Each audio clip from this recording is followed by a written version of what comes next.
I know earlier when we were talking, you said there's a confusion around food. Mm-hmm. Can you help describe what that confusion is? Where you see color, you find nutrient density, and that's where you also find fiber.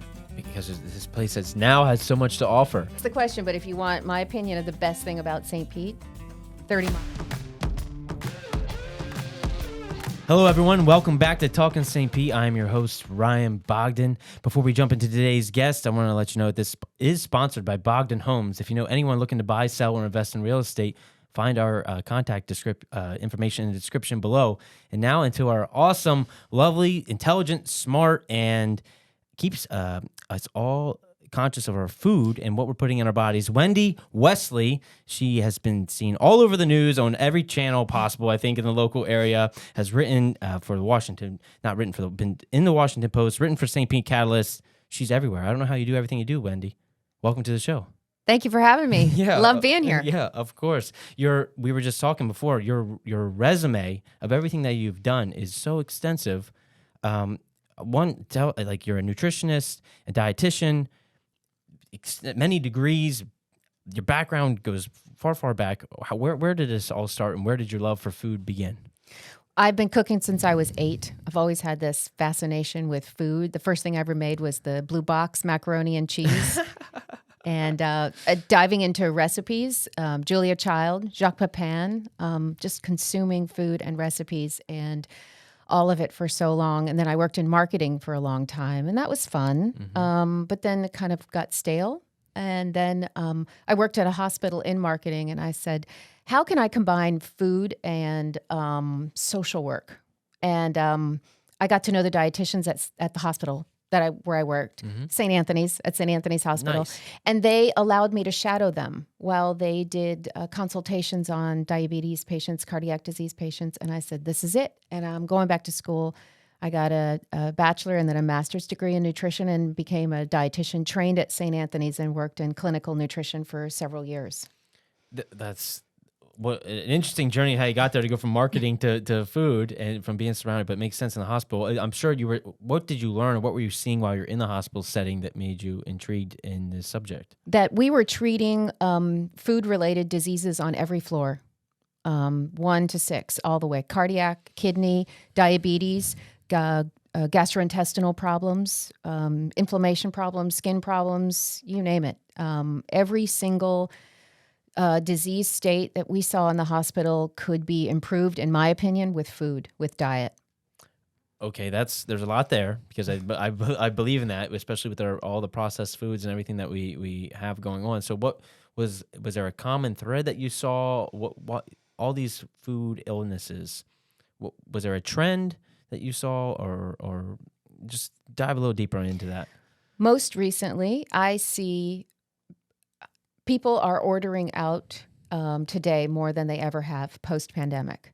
I have a hypothesis that during the pandemic, people used food as a reward for staying locked in, for feeling frustrated, for feeling angry, for feeling lonely, for feeling bored. And so a lot of my clients for the first time downloaded apps, food delivery apps to their phones that they didn't have before the pandemic. And this has become a new way of eating for them. And I'm helping a lot of people unwind that behavior right now. Okay, that's a good point, because I think I definitely did that for myself. Just the convenience of having food delivered. So you're saying during the pandemic, people went away from home cooking, you think? I think they did. I think a lot of people moved away. Some people moved towards home cooking for a while. I think maybe it was a novelty. But then restaurant food is radically different than home cooking. How so? Well, one national Asian chain. I don't know. Can I say that? Why not? Okay, because on like Channel 8 Look, and other we're places, keeping it real. We're just talking. I can't say the name of anything. Nope. I can't say the brand name of anything. I can't show the brand. I have to keep it all like really, really okay. This is raw. If you need to, drop a bomb of some sort, right. go Panda ahead. Express tastes great, right?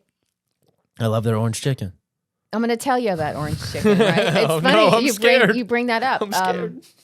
Just to kind of illustrate the difference between home cooking and restaurant cooking. So the chicken in the factory in Chicago is brined, which means it sits in a saltwater bath. So it becomes very, very soft. You don't have to use a knife and a fork. You can bite it with your teeth, and it becomes nice and salty.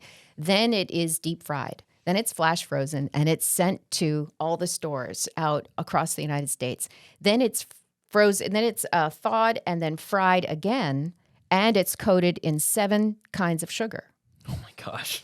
So that is the kind of technology that the home cook does not have. No, we're not doing that. Nor with your own hand, Ryan, would you ever deep fry a piece of chicken 2 times and coat it with 6 kinds of sugar. So this is a flavor profile that the home cook just cannot match. And so I think I've noticed that people have become, if you want to say, addicted to I was just going restaurant to say, food. but those 6, 7 sugars in the double deep fry, that is addicting. Yeah, it is. And so once I kind of explain that, people say, you know what, that is not how I used to eat, but it's how I eat now. And it may explain cardiac disease, weight gain, and diabetes.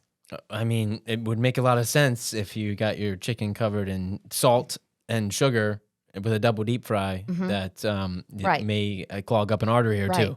And so perhaps before the pandemic, that was kind of maybe a once a week thing. I have some clients who are what I would call heavy users of restaurant food, and it's up to 8 to 12 times a week. So you're saying that, and it is true, almost as if it's a drug problem, but it's a food problem, but it's same kind of behavior.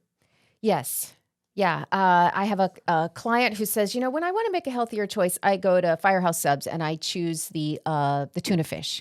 And so on a hunch, I went and I looked up the nutrition facts of Firehouse Subs, and I found 12 grams of high fructose corn syrup in only the tuna fish. So I think that's a very, very good example of how restaurant food is very different from our home cooking. Because if you made tuna fish at home, would you add corn syrup? No. Or sugar? I don't even know. No. So I think that the American palate has been trained to expect something super sweet. Right. Which is a big dopamine reward to the brain, and then that's what we're seeking. Exactly. I have a lot of clients for whom their palate is trained super high for sugar. I had a client once who stopped eating strawberries because they weren't sweet enough for her. Wow. So she had been diagnosed as pre-diabetes. She came to me and she said, I have a feeling, these are her words, not mine, that my tongue has been hijacked by Dr. Pepper. And so I need you to help me get off of this stuff and get back to the point where my palate will accept fruit. Okay, so how do we do that? Well, we do it in very, very small steps, because I've also noticed if you pull sugar too fast, people revolt and they say, to hell with Wendy and to hell with all this. I'm miserable. I'm going right back to where I was. There is a withdrawal. The tongue is not ready for that kind of fast pullback of sugar. So we start kind of nice and slow. I usually start with coffee creamer. Taking that out or putting that in? No, just sweetened coffee creamer. Can we reduce a few times a week by 50%? Those kinds of small increments over time. And then the tongue can be trained down for sugar. And to me, strawberries are sweet, and I love fruit. I'd like to think that I'm kind of conscious about what I eat. Good. However, there is the occasion Panda Express, and I like the orange chicken, Yeah. and now I'm not going to be able to eat that anymore. You know what? I want you to be able to eat it, but I want you to be mindful that perhaps it's not for the random Tuesday or the random Wednesday, but maybe something a little more special. I don't want the Panda Express is a special occasion, but we used to go to restaurants as more of a special kind now of it's to just meet kind of the everyday norm. Right. We used to go to meet friends or to kind of have like before the movie. Hey, before the movie, let's get Panda Express and let's go have the movie. But now it's kind of, I don't feel like cooking. I'm tired. I've got this app on my phone, and it's connected to my bank or my credit card, and it shows up at my front door in 30 minutes, hot, ready to go. And how many people's relationships are based around what are we doing for dinner? Yes, a lot. Right? A lot. I know that to be true from a lot of people. And so, the ease of, we'll get whatever we both want and have it delivered to the door. What a convenience. Absolutely. I have, again, a client, husband and a wife, and they wanted to take a trip to Paris. They were heavy users of restaurant food. So we went into their bank account and we looked at exactly how much they were using. So I helped them do more home cooking. Long story short, we started in April, and by October, they took a dream vacation to Paris only on the money they were spending on takeout food from restaurants. And from what? How many months was that? April to October, so 6 months. 6 months. 6 months. 6 months. You change your diet, you can travel the world. They lost weight, and they created a bank account. They created a separate fund in their bank account called Paris, and they redirected the takeout money to that fund, and they went to Paris. That is fascinating. And it was a nice trip. It wasn't a shabby trip. It was a all bells and whistles trip, because that's how much money they were spending on restaurant food. That might have been one of the coolest things I've heard all month. Thank you. Yeah, seriously. I mean, the fact that you're touching on people not only from a health standpoint to what they're putting in their mouth, but then from an life experience standpoint to saving money. I mean, what we consume affects our lives in so many ways, and that story shows that on a level that I've never, ever heard or would have thought of before. I like being on the front lines of food because I work with people. The clients, they come to me with, here's my situation, and I see patterns. I see repeaters. And so this is definitely something I'm seeing is much more, the greater use of restaurant takeout, curbside than before the pandemic. And also, Wendy, I got to shed this weight. I have a feeling that it's my new way of eating. Mm-hmm. Can you help me unwind some of this behavior? And so, I mean, that's post-pandemic. Even pre-pandemic, this has been an issue in our country for a while. Yeah. And that processed foods are everywhere in our grocery stores. So, I mean, so this was definitely an issue prior to that. It may have just been elevated to the next level, right? Yeah. Post-pandemic. What if... there's a lot here. I know earlier when we were talking, you said there's a confusion around food. Mm-hmm. Can you help describe what that confusion is? Consumers have, I think, received this message that they have to consume a lot of protein. And it's been my experience that the average American's protein needs are adequately and easily met with regular food every single day. But these marketing messages, we've been fed that you need a protein shake. You need powders. You need protein bars. And you're talking right to me. We are, it's a word I made up. We are an over-proteinated nation, in my opinion, and we are an under-fiber-aided nation. And so I come in and I take a look at protein, because protein's not free. It's not a free food. It contains energy. And a lot of the times protein comes with sugar. So really? we look at protein and here comes sugar. I mean, when's the last time you took some powder and just, tipped it back and ate it?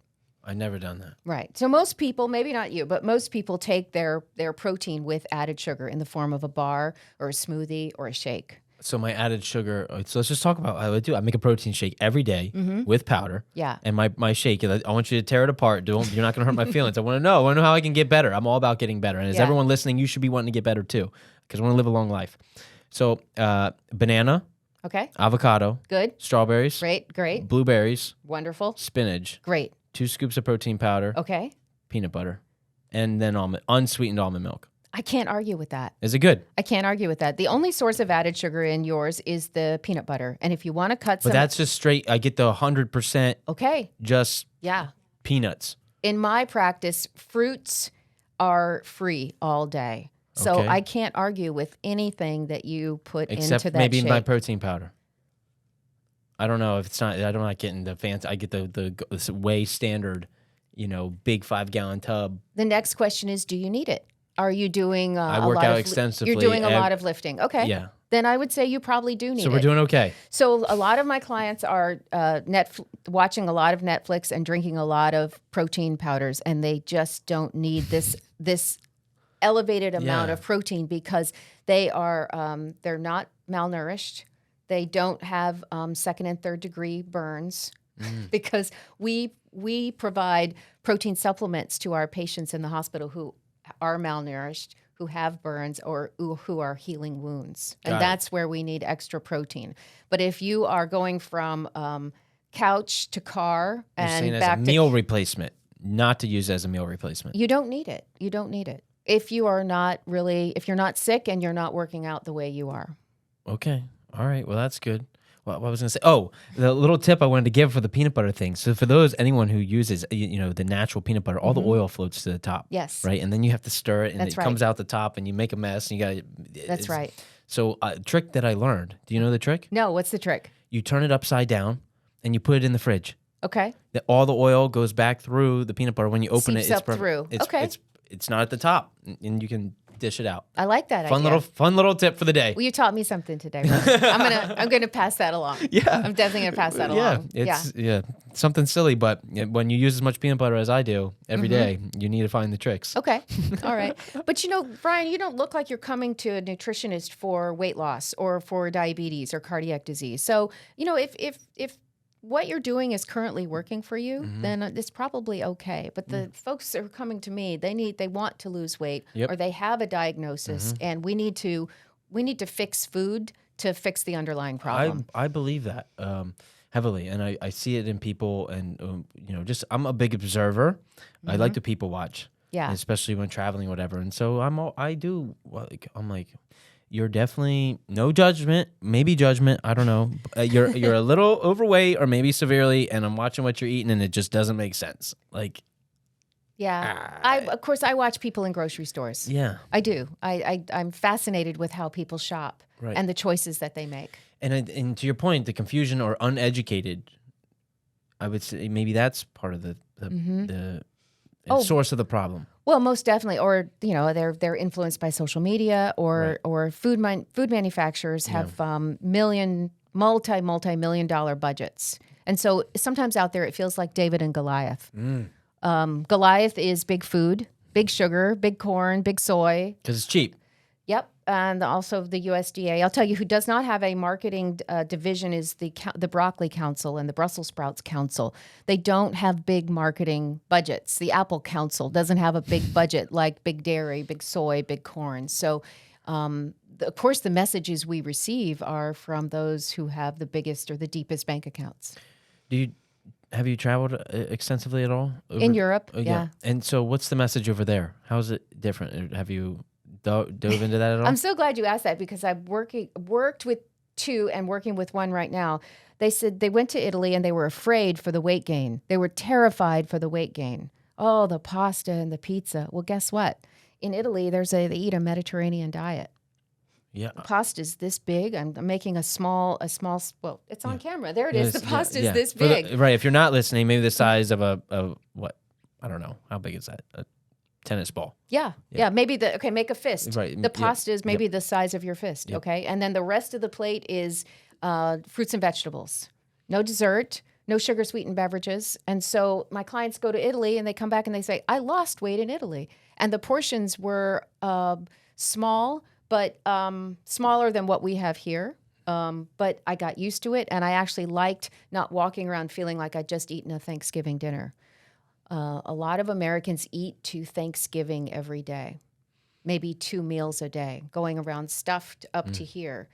And my clients who travel in Europe always say that the food is more nutrient dense, the fiber is high, the color is very, very high, and the portions are sane. Let's talk about the color, because I saw in one of your videos that you were on, you were talking about color in the food, and dive into that. Why do we need colorful foods? Yeah.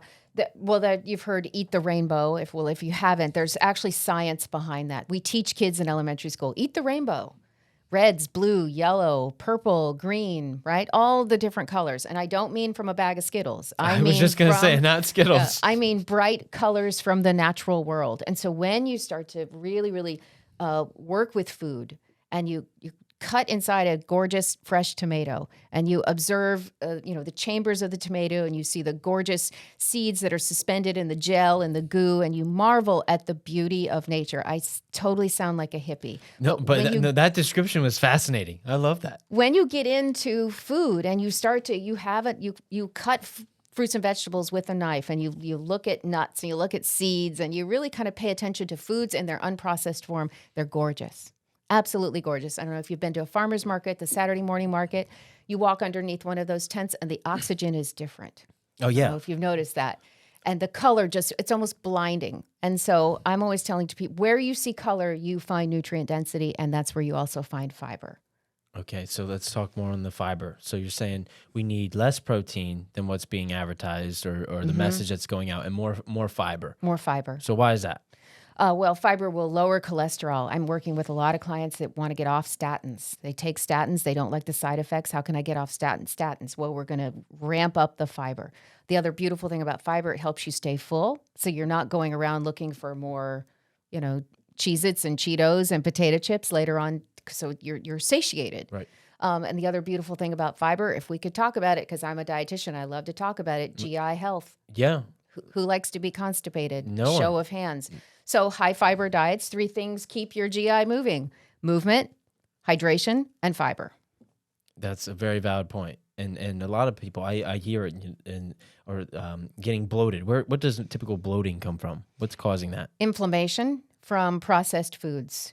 One of the first thing that happens is when we cut added sugar and we ramp up the fiber, all of a sudden the belly goes down, the rings fit a little better. People report greater energy, better sleep. All kinds of things radically shift when we cut added sugar and we ramp up the fiber. And so colorful fruits and vegetables for fiber is the best source. I always say fruits, vegetables, nuts, seeds, beans, legumes, whole grains. We haven't even talked about beans. That was almost a song. I feel like we could have made a song out of that. I must say that phrase, 25 times a week. Fruits, vegetables, nuts, seeds, beans, legumes, whole grains. People say, Wendy, what do I eat? I feel like if we put a little jingle to that. You could. I could. You could do a little jingle. And then I'm not a vegan or a vegetarian, so lean meats, seafood. I love the Mediterranean diet. The Mediterranean diet is very, very high in color and fiber. So those who don't know, let's pretend I don't know. What does a Mediterranean diet consist of? Fruits, vegetables, nuts, seeds, All the things. legumes, whole grains. Very, very little, if any, added sugar. And also, I haven't even talked about floury foods, white floury foods in the form of snack foods. I always say pretzels. Everyone kind of says pretzels are a healthy food. I always say pretzels are crunchy Wonder Bread. They're okay. No, not good. No, Crunchy Wonder Bread's not. Yeah. No, Crunchy Wonder Bread. No. Yeah. I mean, the fiber in pretzels is very, very low. The nutrients in pretzels are very, very low, for instance. And so you don't find those kinds of snacky foods on a Mediterranean diet. Got it. Now, what about alcohol? Because I feel like a Mediterranean diet, they're having a little spritz or a little wine or something. There is some wine, but it's very, very, it's small amounts. It is small amounts. Yeah. That's one thing, because I traveled to Europe. I lived in Germany for 2 years, and there's always some type of beverage at the end of a meal. It's just like, it's tradition. It's what they do. Right. Yeah. Surprisingly, the serving size of wine is 5 ounces, which is about what we have right here in this cup. Yeah. Yeah. And so most people are surprised to learn that a serving size is that small. So and women are allotted 1 a day, maybe 1.5 a day, and men are allotted 2 to 3 a day. And so that's a moderate consumption of alcohol. And if it's anything more than that, it can be detrimental to your health. That it can, for sure. I'm not a huge drinker, so I try to steer away. But I know it's a big part of culture, and there's tons of fruity drinks and everything else out there that's got all those added sugars in it. So you got to watch out for that. Yeah. You help people cook on Tuesdays. Tell me about that. So we need to learn. So now you convinced us we can't use our takeout apps anymore, and we need to cook from home. But I don't know what to do. I don't know how to cook. So I come to your class. What's happening? Well, I am making very, very simple weeknight meals. And we start at 6 and we're eating by 7. That's my promise to everybody who comes to a class. We start chopping and cooking and washing at 6, and by 7 we are butts in the seats and we are eating. Now, if you're at home just cooking for 1 or 2, it shouldn't take a full hour to put that meal together, but it takes us an hour because I'm doing so much nutrition instruction. Right. I teach people how to sharpen knives. I teach people how to properly cut vegetables and store fruits and vegetables so they don't rot. So there's a lot of nutrition education I'm doing all within that hour. All within that hour. And then we serve it up. We sit down in a room adjacent to the kitchen and we eat and we talk about the process of eating or whatever it is we want to talk about. The process of eating. I mean, the process of cooking. Oh, Sorry, okay. the process. No, I got excited. I'm like, okay, well, how should I be eating? So every single thing I do is going to be high fiber, adequate protein. Notice I said adequate protein, not super high protein. So good fiber, adequate protein, lots of color, easy recipes, no more than 5 ingredients in a recipe. I refuse to do a recipe, to write a recipe or cook a recipe that has more than 5 or 6 ingredients. Okay, so now we're rolling into the warmer season, spring, summer here. What's some good recipes if we wanted to cook something up for us tonight? Yeah, I love to teach people to make bowls. It happened. I was downtown at Naked Farmer. I love Naked Farmer, Love Naked Farmer. but they got me $18 for a bowl, and I Yeah. said, I can do this at home. This is easy, right? So I bought some farro at Publix. I cooked it up. It became the base. I had some spinach. I had some hard-boiled eggs and some chicken, and sprinkled some seeds on top with some dressing, and away I went. Boom. Yeah. A bowl. Bowls are easy. Bowls are so easy. Yeah, bowls are very, very easy. Quick stir fry is very, very easy. Eggs for dinner is fine, especially an omelet loaded up with spinach and onions. Love that. Yeah. I can do that. Yeah, it doesn't have to be complicated, and Yeah. it doesn't have to be like what you see on the Food Network. Right. And it doesn't have to be what you get from a restaurant. It can just be simple and nourishing, and you take that money and you redirect it to a Paris fund. Yeah, that is the coolest thing. So your class on Tuesdays, where do I go? How do I sign up? My website is wendywesleynutrition.com, and right there, right on the very, very top, it says sign up cooking. And I called it the St. Pete Cooking School because I wanted a very, very simple name that people would say, okay, I know what that does. Well, I'm coming. I need to do that. I'm not a big cook. To the point of I have a gentleman, Chef Pat. Shout out Chef Pat.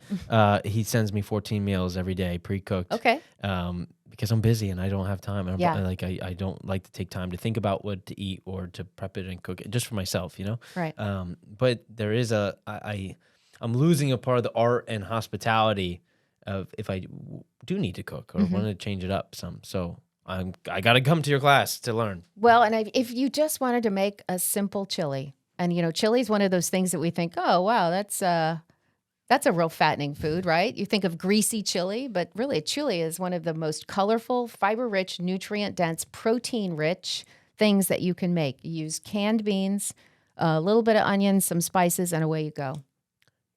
You make it sound so easy.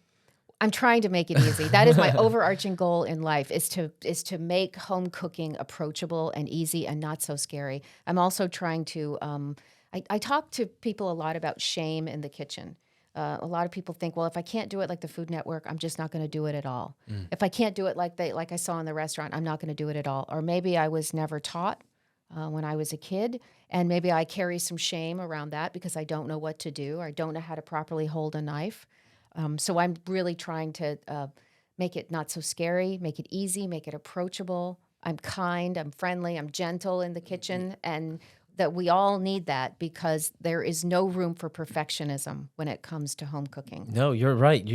I'm like, can we go cook right now? You have me so excited, and maybe I'm getting a little hungry even thinking about it. I think so.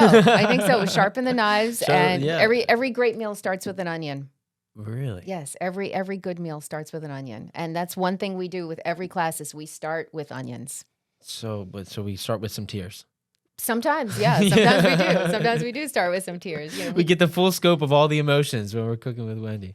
I teach at a drug and alcohol treatment center out here on the beach, and I do cooking lessons with the folks in the treatment center. And one day in the class, we were making honey seared Brussels sprouts. It's just 4 ingredients. It's Brussels sprouts, butter, salt, and a little shot of honey at the end, right? It's that simple.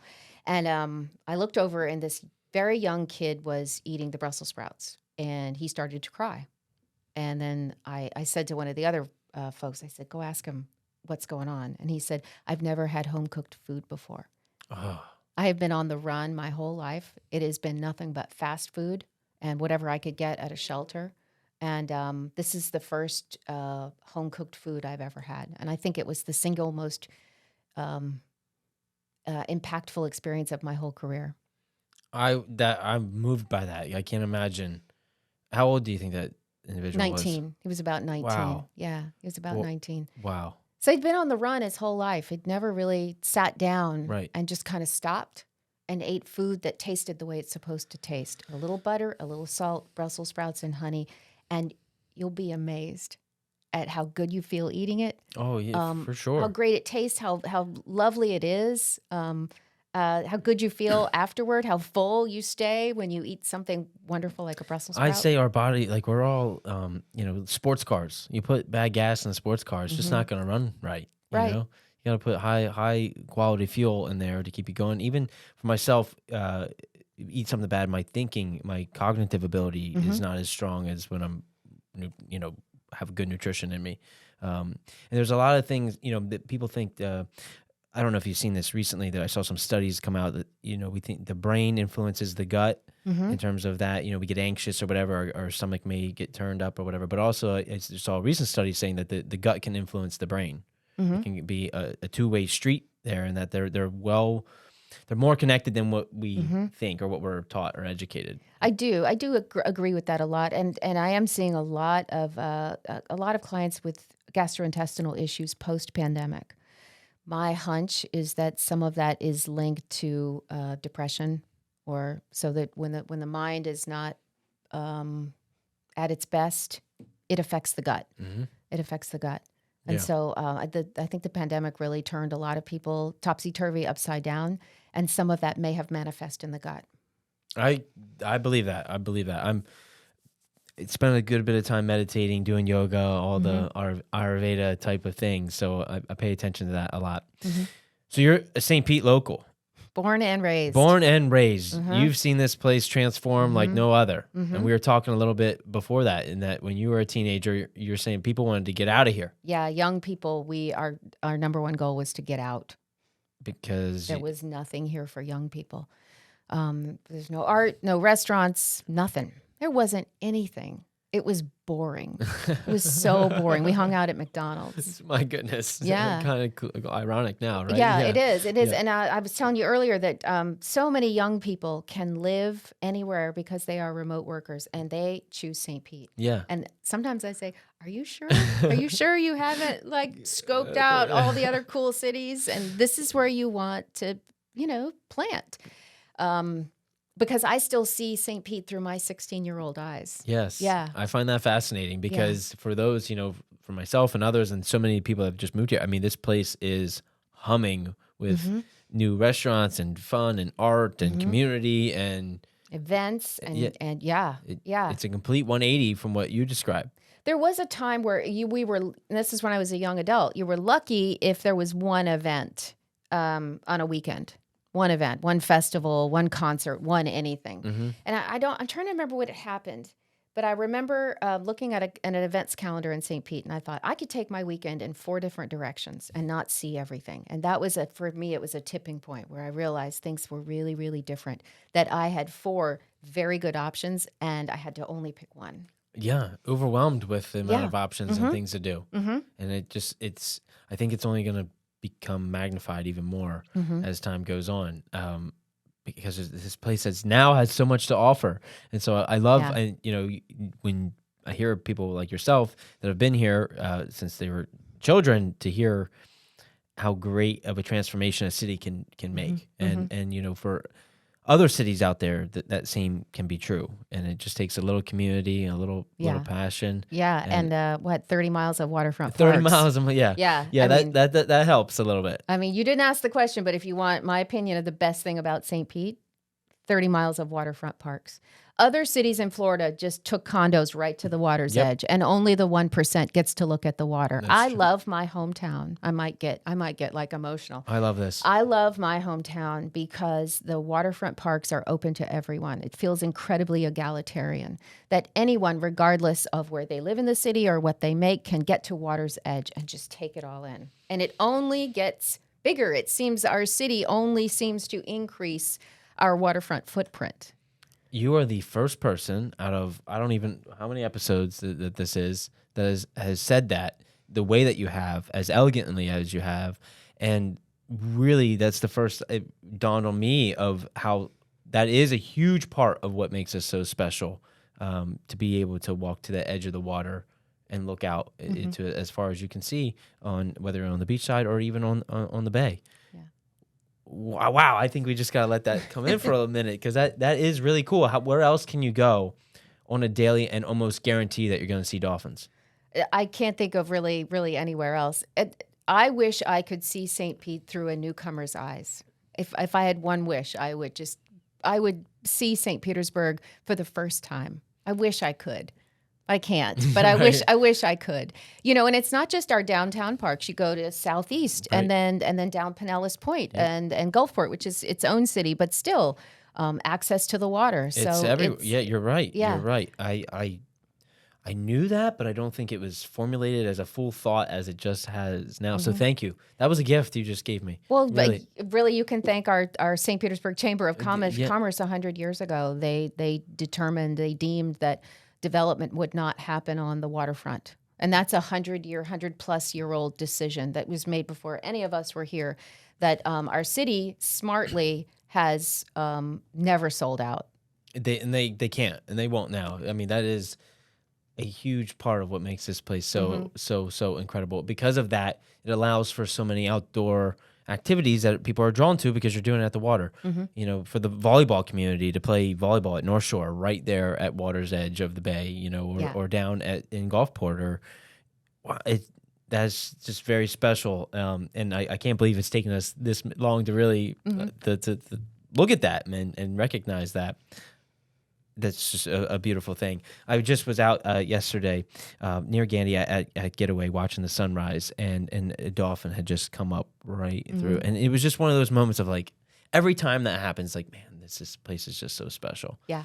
It's just so special. And I can tell you, coming from Philadelphia, where it's cold a lot and windy, and you don't have that, and the river is the color of mud, it is a truly remarkable place just from a geographical standpoint to what we have. Yeah. I kayak off Tierra Verde at least a couple times a month with a friend. She's in a condo on Tierra Verde.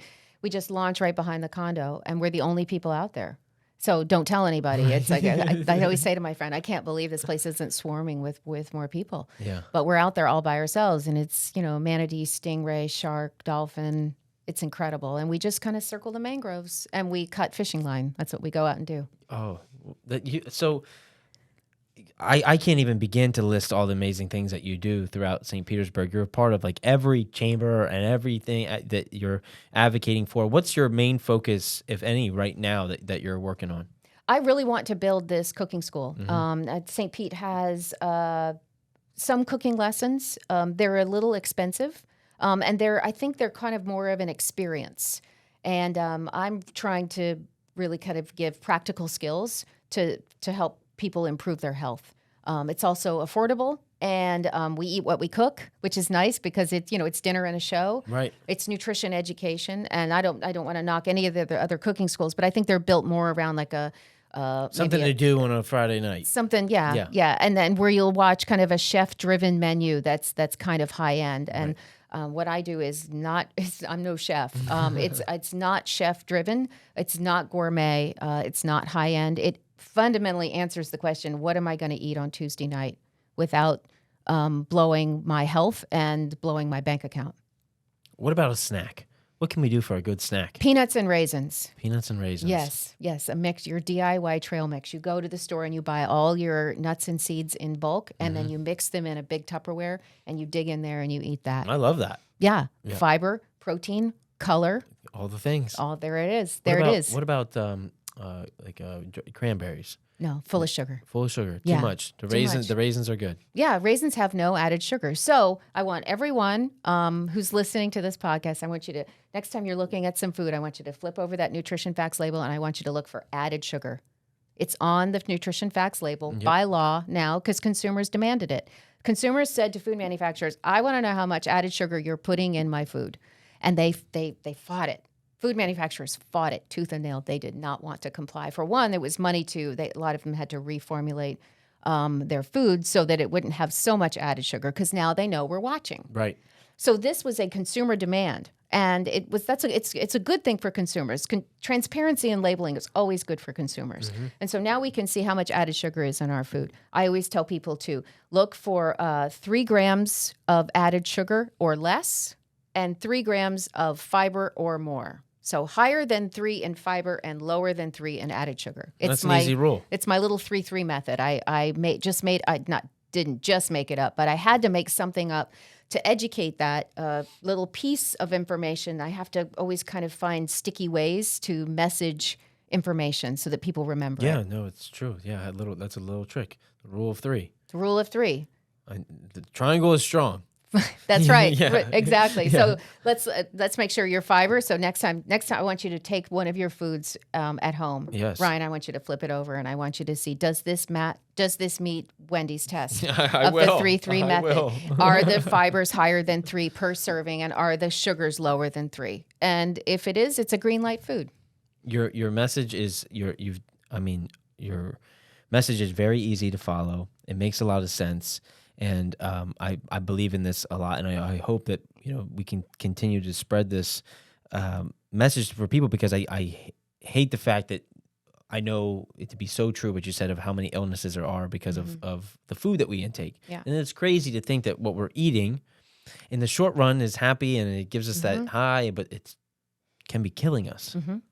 That it's a huge problem. It's a hard thing to really wrap your head around of where to begin, other than on an individual level like you're doing. So hats off to you, Wendy. I really appreciate you doing all that.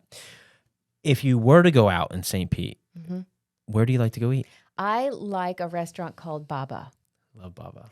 I love Mediterranean and Middle Eastern foods. Those are my favorite flavors. And they are a great restaurant, consistent restaurant. Atmosphere is lovely. The service is good. And I always get something that really I like for my food to taste like something. And the flavors are big at Baba.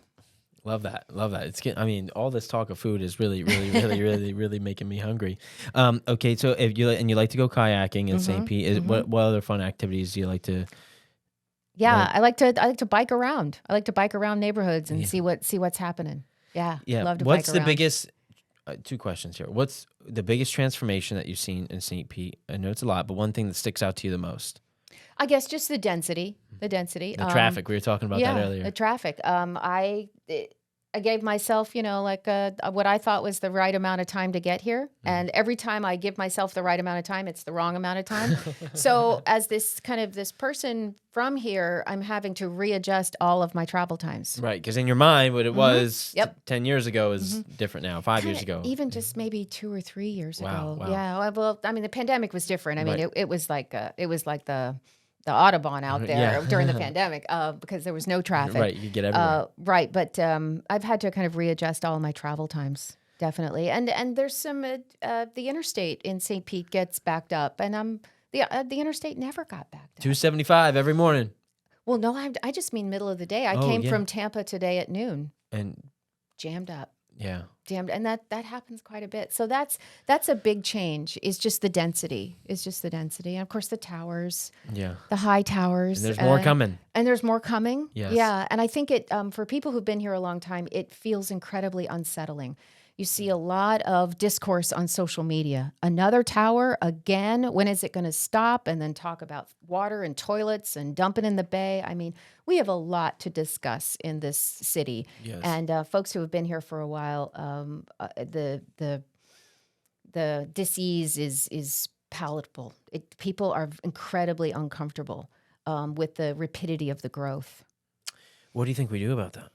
I don't know. I don't know either. Really, It's a I don't huge know. question, right? No. You can't stop it. I do know that I worked at St. Anthony's Hospital for a long time and in fundraising. And so I got to see what many of our frontline workers at St. Anthony's make. And this is the same. Every hospital has to have people who work in kitchens or who mop floors or clean beds or provide maintenance. And I know what they make an hour. And I actually don't know how these critical frontline workers will continue to live in our city and provide their essential service. That is a very, very serious question because affordability. So you can't have a hospital without food, and you can't have a hospital without someone to clean the sheets and mop the floors. Those workers don't make a big salary. We don't have proper public transportation so that if folks wanted to live outside and come in and provide their essential service, how do they do that? Right.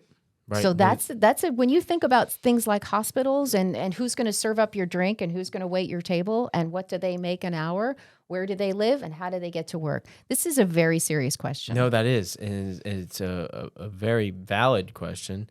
And the answer is who knows where it's at, right? There's so many things to take care of to be able to solve that it is a good thing. And I hope that some people are having conversations. It's gonna cut out in a minute. Okay, we're at. So just have the. Oh, okay. Well, we can do that. This is real, people. Look, apparently we're running out of tape. Like it's 1999.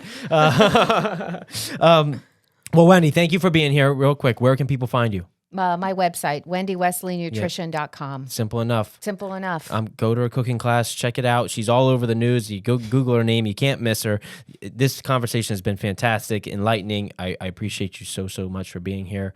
So thank you. I've loved being on. Thank you for having me. Yes, of course. If you've made it this far, comment below. What was the 3? Just comment 3. And you should know what that means if you've been listening this far. Yes. We'll see you here on the next one. Thanks, everyone. Okay. We just talked. It was too much, that right? was almost an hour. Really? Yeah, it was like 4.